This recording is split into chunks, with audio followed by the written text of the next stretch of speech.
Hi everyone, mga ka-explorer! Welcome back sa ating channel. Oh my gosh, talagang namimiss ko kayo mga ka-explorer. Ngayon lang tayo nakapag-gawa ulit ng ating video. Yung video natin ngayon, sobrang napakalaga sa atin at mahalaga ito para din sa akin. Ikaw ba ay nahihirapan magbawas? Kasi ako talaga mga ka-explorer, hindi ako araw-araw magbawas. Yun ang pinakamahirap para sa akin kasi nga parang laging bloated yung yung tiyan ko, di ba? Kasi minsan 2 araw, 3 araw, sobrang hirap kasi parang yung tiyan mo na hindi ka makatulog kapag hindi ka nakapagbawas. Kaya itong ingredients natin na to, nung natikman ko na to, syempre sinubukan ko siyang inumin, nag-observe ako. So, tuwing lagi akong umiinom ng ganito, so, yun, nafe-feel ko na lagi na akong nagbabawas. Hindi lang isang beses sa isang araw, minsan 2 beses o 3 beses. Depende sa kinakain ko. Kasi, mahina na nga rin yung metabolism ko. Kaya, ganon.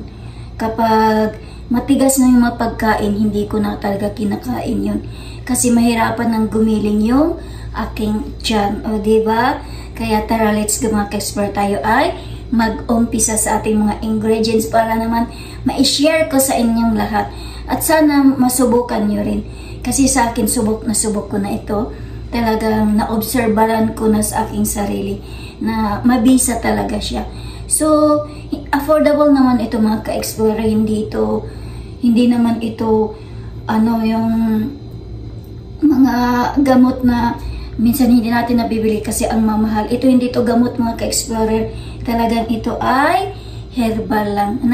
Nandyan to sa ating mga kusina or else kusa tayong bumibili. O diba? Kasi kapag wala kayong ganitong lemon, pwede naman yung kalamansi.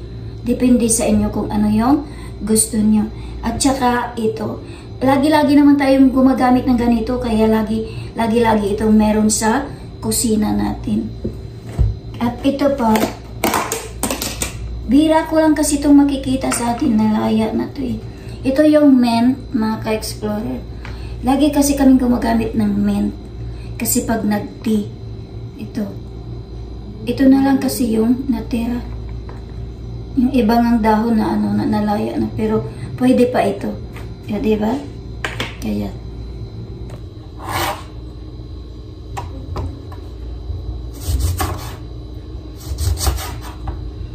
tatlong slice lang ang natin kasi ito pipigain natin ito.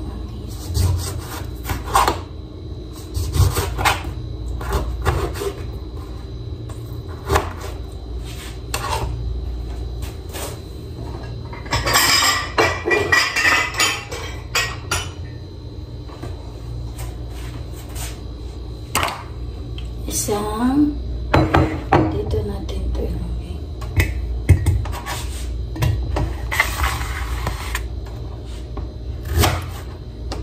Kahit konti lang luya mga ka-explorer. Optional lang ito kung wala tayong luya, wag na lang. Pero mas maganda kasi kapag may luya.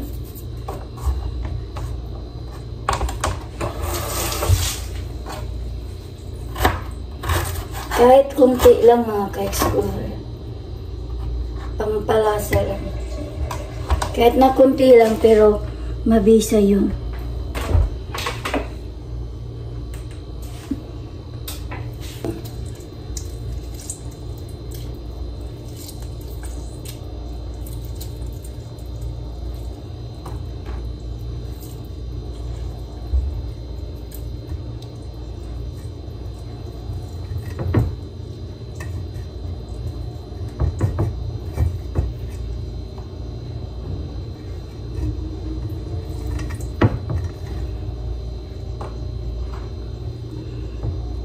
Kung meron naman kayong pang-juicer, mga ka-explorer, pwede na yun.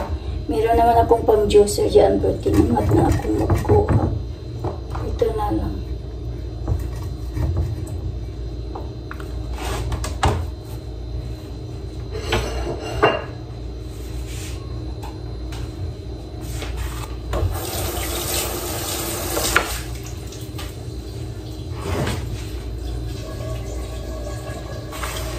Lagyan na natin ng mint.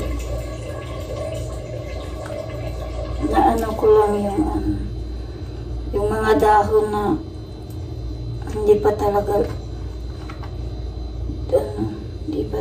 sira. Mabilis lang kasi itong masira.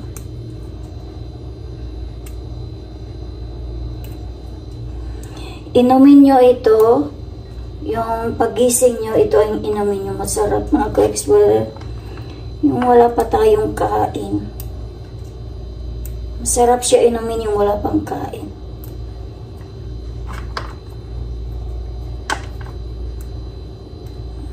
Tira lang tayo para sa tea mamaya. Ayan. Nilagyan na natin siya ng water. Kaya ayan.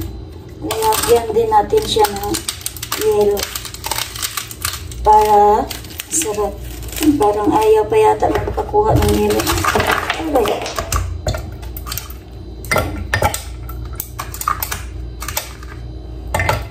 Para mas masarap.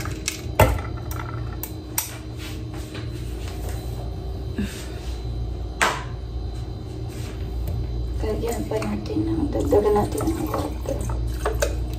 Ganyan na mga ka-explorer.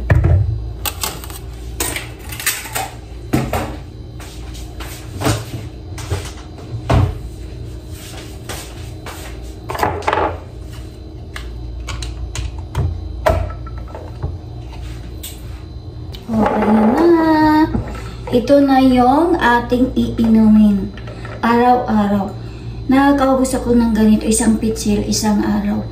Kasi isang baso, pagising ko, isang baso ang iniinom ko bago ako kakain. Ganito ang ginagawa ko mag-explore. Minsan kasi tamad akong gumawa. Kaya isang baso ganito ang inumin natin.